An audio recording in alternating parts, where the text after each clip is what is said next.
Incoming transmission. Picture this. A recording studio somewhere far, far away.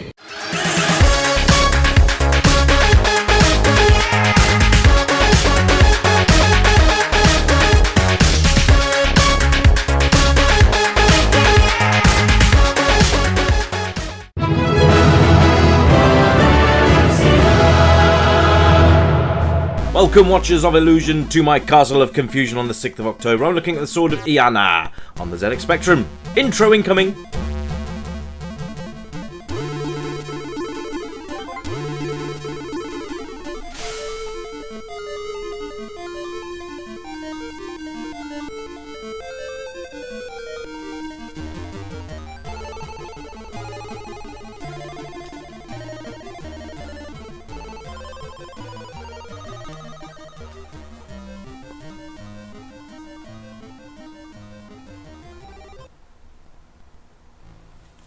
Okay, so that was a nice little intro there with a nice little bit of music actually, and this is such a cool looking game. I wanted to have a look at this the other day, but I couldn't figure out how to change the language into UK, so I've now managed to figure that out. So let's have a look at this game, and it looks amazing.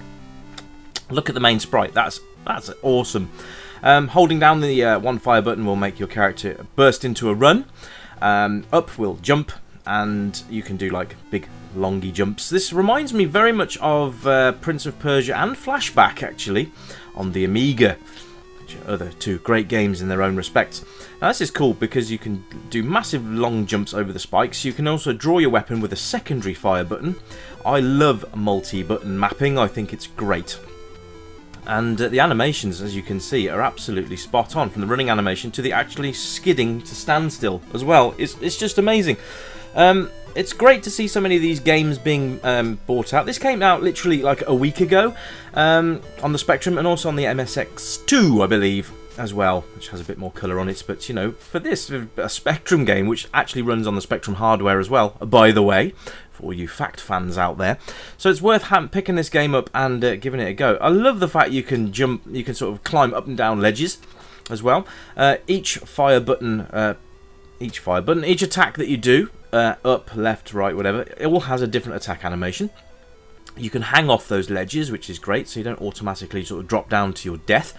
Although long drops will kill your character, so be careful. When you actually draw your sword, you've got to make sure that you are standing to the right side of the character that you want to actually combat, because you can't turn around in combat itself. Not that I've figured out. Anyway, so you've got to make sure that you're standing on the right side of the enemy that you want to attack. Otherwise you are going to end up on the wrong side, and he will just come and stab you in the back, as they do. They see that drop there can kill you, strangely. It didn't then, which is odd, but you can see there's an enemy down there. Now, as soon as they catch hold of you as well, they will draw their sword, which is really nice. The AI in this is absolutely fabulous as well, so they will make their way over to you and try to kill you. There are different enemy groups in the game.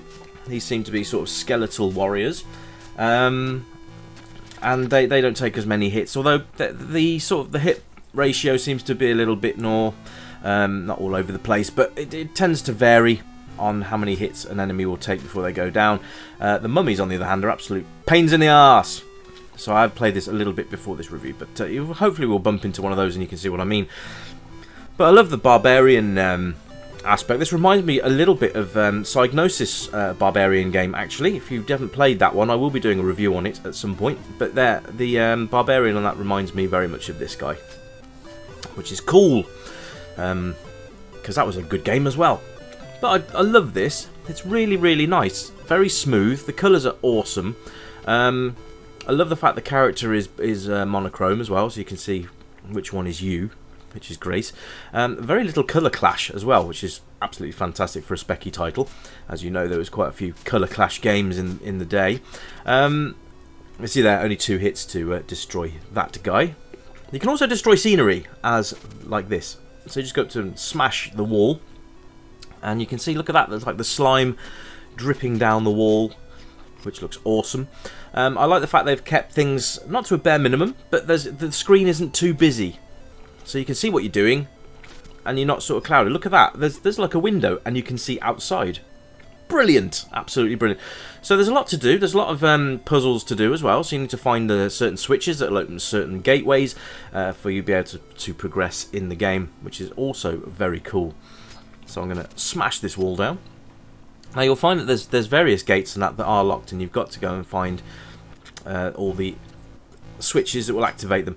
See there, I got seen by Mr. Skeleton, and yeah, so there you go. I love the fact that when you've got your sword out, you actually do move slower, which makes perfect sense. The only thing that I don't understand is where the sword actually goes when you put it away.